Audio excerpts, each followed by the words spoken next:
할렐루야. 9월이 시작되었습니다. 9월 1일 말씀과 기도로 하루의 문을 여는 새벽 예배 자리에 함께 하신 기도 영사들 주님의 이름으로 환영하고 축복합니다.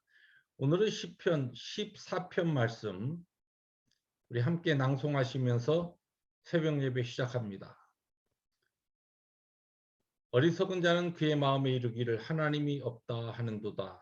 그들은 부패하고 그 행실이 가증하니 선을 행하는 자가 없도다.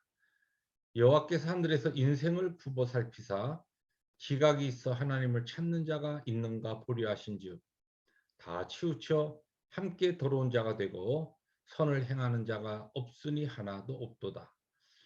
그러나 거기서 그들은 두려워하고 두려워하였으니 하나님이 의인의 세대에 계심이로다.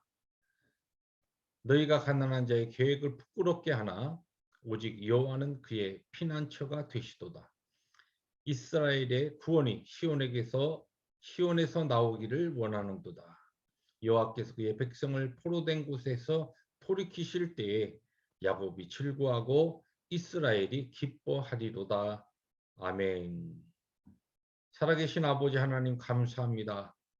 오늘도 우리의 구원이 주께로부터 옴을 믿사옵고 우리의 걸음을 인도하시는 말씀과 기도 가운데 하루의 문을 엽니다.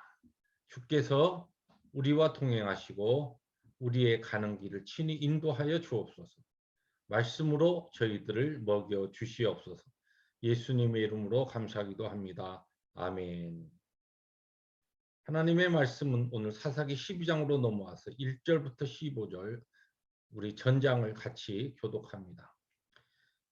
에브라임 사람들이 모여 북쪽으로 가서 입다에게 이르되 네가 암몬 자손과 싸우러 건너갈 때 어찌하여 우리를 불러 너와 함께 가게 하지 아니하였느냐?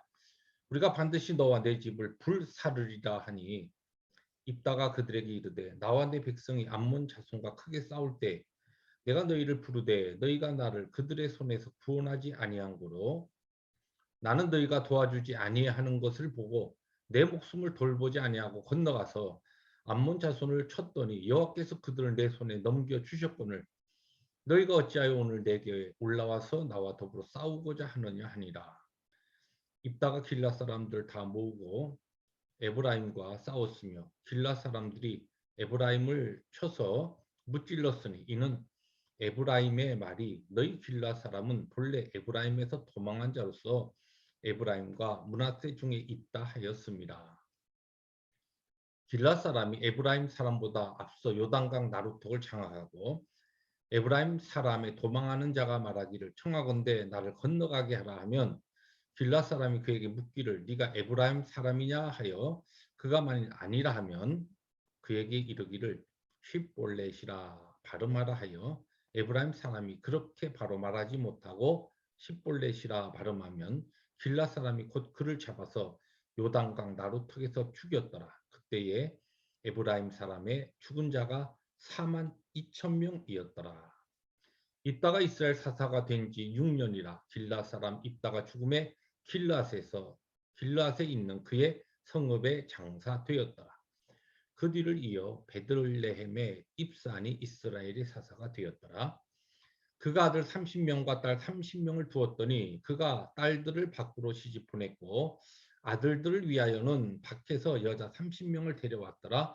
그가 이스라엘의 사사가 된 지 7년이라. 입산이 죽음에 베들레헴에 장사되었더라. 그 뒤를 이어 스불론 사람 엘론이 이스라엘의 사사가 되어 10년 동안 이스라엘을 다스렸더라. 스불론 사람 엘론이 죽음에 스불론 땅 아얄론에 장사되었더라. 그 뒤를 이어 비라돈 사람 힐렐의 아들 압돈이 이스라엘의 사사가 되었더라. 그에게 아들 40명과 손자 30명이 있어 어린 낙이 70마리를 탔더라. 압돈이 이스라엘의 사사가 된 지 8년이라. 15절 함께 봅니다. 비라돈 사람 힐렐의 아들 압돈이 죽음에 에브라임 땅 아말렉 사람의 산지 비라돈에 장사되었더라. 아멘.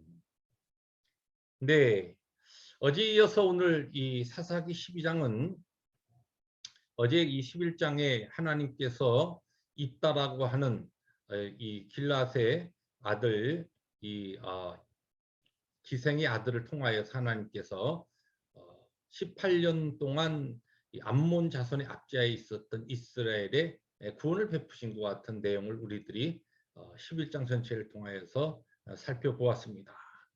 이 12장에 넘어와서 오늘 이 1절부터 7절까지는 이 전쟁이 끝난 후에 에브라임 지파와 에브라임 사람들과 그리고 이 입다와 길라 사람과의 이 갈등과 그것으로 시작된 싸움으로 인하여 4만 2천 명의 많은 이 에브라임 자손들이 사람들이 죽임을 당하는 그와 같은 아주 끔찍한 동족 이 전쟁에 대한 그와 같은 이야기가 나오고 그리고서 이제 8절부터 마지막 15절까지는 그 이어서 이제 9번째 그리고 10번째 11번째 사사죠. 입상과 엘론과 압돈에 대한 그 세 명의 사사에 대한 이야기가 아주 간단하게 소개되고 있습니다. 오늘 우리가 좀 주목하고 싶은 부분은 전반부 1절부터 7절에 나오는 입다와 이 에브라임 지파와의 이 갈등인데 이 에브라임 지파가 기드온 때도 그랬는데 이번에도 전쟁이 다 끝난 다음에 이 입다에게 와서 왜 전쟁할 때 우리를 부르지 않았느냐 그러면서 트집을 잡습니다. 그러면서 내가 너희 집을 불사르리라 아주 그 포악한 말로 그렇게 입다와 그의 그 사람들을 길라 사람들을 그렇게 위협합니다.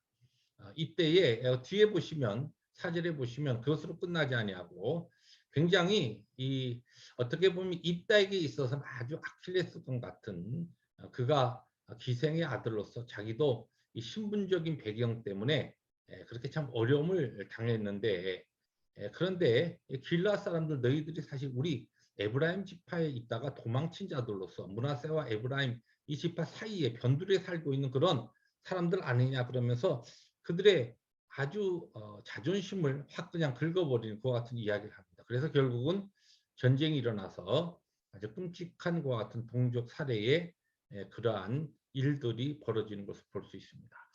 오늘 이 말씀을 두 가지 면에서 우리가 좀 생각해 보려고 하는데 첫째는 에브라임 지파가 왜 이런 기드온 때도 그랬지만 또 입다 때에도 와서 이런 그 자기들이 주도권을 잡아야 하는데 잡지 못한 것에 대한 실제적으로 전쟁을 할 때는 나서지 않았다가 전쟁이 끝난 다음에 이런 문제를 가지고 나온 이 배경은 무엇이었을까? 역사적 배경을 우리들이 살펴보면은 이 에브라임 지파는 우리가 잘 아는 모세의 후계자로서 가나안 정복의 이스라엘을 리더했던 여호수아가 속한 지파였습니다. 그러니까 역사적으로 전통적으로 에브라임 지파는 자기들이 모든 지파에 있어서 특별히 가나안 땅을 정복하고 가나안 땅에 자리 잡는데 우리들이 지도자다 그런 의식이 있었던 것이죠. 그러니까 실제 이제 18년 동안 암몬의 압제하에 있으면서 유다와 베냐민과 이 에브라임을 괴롭히던 그런 그 암몬이 워낙 강력했기 때문에 숨도 못 쉬고 눈치만 보고 있다가 자기들의 힘으로는 어떻게 못하니까 있다가 이 전쟁을 하나님의 여호와의 신이 임해서 이제 암몬과의 전쟁에서 나갔을 때에 그랬을 때에 우리가 잘 보시면 에브라임 지파는 계산만 하고 이번도 이거 안 된다. 그런 아마 생각을 했던 것 같아요. 그래서 아예 전쟁에 그들이 참여하지 않았습니다. 그런데 결과를 보니까 입다와 길라 자손을 중심으로 한 이 전쟁이 이겨버린 겁니다. 암몬 자손들 이겨버린 것이죠. 하나님의 물론 도우심과 하나님의 능력으로. 결과를 놓고 보니까 이거 안타까운 겁니다. 이 잘못하다가는 우리가 이 주도권을 뺏길 수 있겠다. 그래서 그들이 찾아와서 왜 우리를 부르지 않았느냐 또 트집을 잡는 겁니다. 그런데 사실 우리가 신앙의 공동체 안에서 살다 보면은 이렇게 직접적인 어떤 일들에 내가 헌신하고 참여하지 못하고 머뭇거리다가 하나님의 은혜 가운데 어떤 좋은 열매를 얻게 될 때에 그것에 대해서 박수 쳐주고 격려해주고 이렇게 하지 아니하고 무엇인가 문제를 삼아서 쉽게 얘기해서 내 자존심 싸움을 하는 그런 일들이 가끔 신앙의 공동체 안에도 나타날 수 있다는 것입니다. 자, 그 결과 하나님의 징계가 이 입다와 길라 자손을 통하여서 에브라임 지파에 임하는데, 야, 정말 이 어떻게 보면 이스라엘 역사 가운데 아주 전무후무한 4만 2천 명이 죽임을 당하는 것 같은 아주 비참한 결과가 바로 에브라임 자손에게 임하게 됩니다.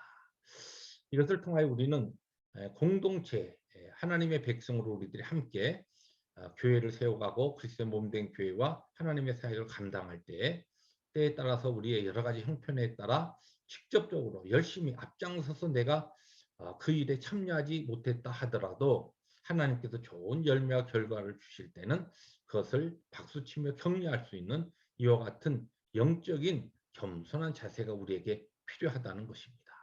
그러하지 못했던 에브라임 자손의 이 바로 하나님 앞에서의 영적 교만이 결국은 그와 그의 지파에 큰 살육을 가져오는 안타까운 결과로 낳게 된 것을 우리가 볼 수가 있습니다. 또 하나 꼭 하나 짚고 싶은 것은 이 입다가 보면은 기드온은 이전에 기드온 때 에브라임 지파가 똑같이 이렇게 했습니다. 그런데 기드온은 오히려 그가 겸손하게 에브라임 지파를 잘 그들의 마음을 누그러뜨리면서 동족 간의 전쟁을 피합니다. 근데 입다는 아마 그의 상처를 건드린 것 같아요. 또 그의 길랏 자손들을 아주 멸시하는 것과 같은 이야기를 하니까 화가 나가지고 전쟁을 하게 되는데, 결국은 하나님께서 물론 모든 것이 하나님의 섭리에 달려 있지만 동족을 아주 무참하게 죽이는 그와 같은 일을 하게 되고, 보시면은 오늘 이 마지막 그 7절에 보니까 입다가 6년만 이스라엘을 다스리게 됩니다. 사사로서. 이 사사의 이 통치 기간으로서는 굉장히 짧은 것이죠. 왜 그랬을까? 우리가 이게 비교해 볼 필요가 있습니다. 여러분, 이 기드온은 40년을 다스리지 않습니까? 이 비교가 되죠. 온유한 사람, 겸손한 사람은 하나님께서 쓰시지만 자기 분을 다스리지 못하고 자기의 감정을 다스리지 못하는 그와 같은 자들은 하나님께서 오래 사용하시지 않습니다. 말씀을 정리합니다. 오늘 우리가 본문 말씀을 통하여서 에브라임과 또 입다의 이 길라 자손과의 갈등과 싸움과 무참한 그와 같은 살육의 그 결과를 보면서 오늘 우리에게 주시는 귀한 교훈은 주도권을 잡아 인정받으려는 이 자존심 싸움이 우리에게는 없는가? 혹시 나에게 이와 같은 얄팍한 자존심 때문에 하나님의 거룩한 일을 망치는 일이 없는가? 이런 것을 스스로 돌아보면서 오늘도 오직 하나님의 섭리 가운데 겸손한 자로 나보다 남을 낮게 여기고 하나님의 부르심 앞에서 협력하고 주의를 감당하는 복된 하루 되시기를 주님의 이름으로 축복합니다. 기도하십니다. 주님 감사합니다. 주신 말씀 아멘으로 받습니다. 우리를 부르신 사명의 현장에서 주님의 영광을 위해서 살아갈 때에 혹시 우리의 얄팍한 자존심으로 인하여 이 자존심 싸움이 하나님의 거룩한 일을 망가뜨리진 않는가, 항상 우리 스스로의 연약한 부분을 살피면서 협력하며 나보다 남을 낮게 여기면서 하나님의 영광을 위하여 오직 우리의 삶을 드리는 겸손한 종들로서 저희들을 삼아 주시옵소서. 예수님의 이름으로 감사하기도 합니다. 아멘. 오늘도 하나님의 부르심의 사명의 현장에서 오직 겸손과 온유한 자로 하나님의 영광을 위해 살아가시는 승리 하루 되시기를 주님의 이름으로 축복합니다. 할렐루야.